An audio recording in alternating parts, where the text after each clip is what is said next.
여당의 총선 참패 이후 의료개혁 추진에 미온적이던 정부가 다시 한번 강력한 추진 의사를 밝혔습니다. 이런 가운데 국립대 총장들이 의대 증원 조정을 공개적으로 요구해 의대 정원 사태 해결의 실마리가 될지 주목됩니다. 보도에 이대건 기자입니다.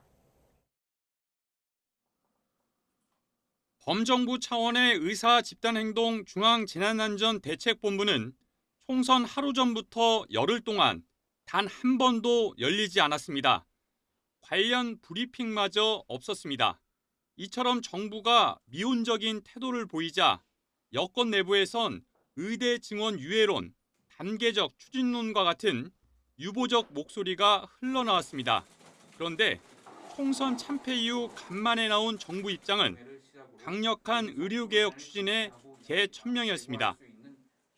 조규용 보건복지부 장관은 중수본 회의를 주재하며 의료개혁은 국민의 생명과 건강을 지키기 위해 반드시 필요한 과제라는 점을 강조했습니다.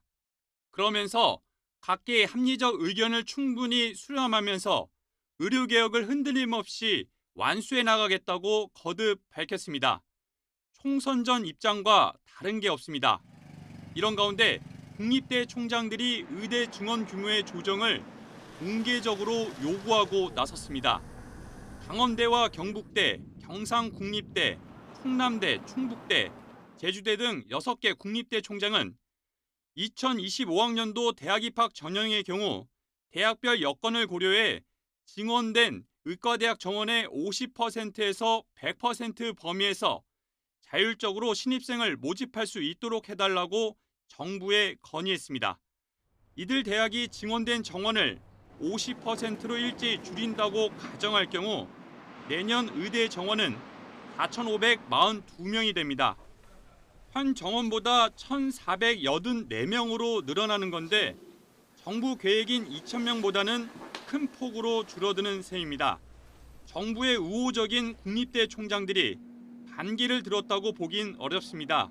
다만 정부는 2,000명 원칙을 고수하면서 대학 자율성이라는 일종의 퇴로를 마련해 줄 수 있다는 분석이 가능합니다. 어디까지나 정부가 국립대 총장들의 요구를 받아들여야 가능한 얘기입니다.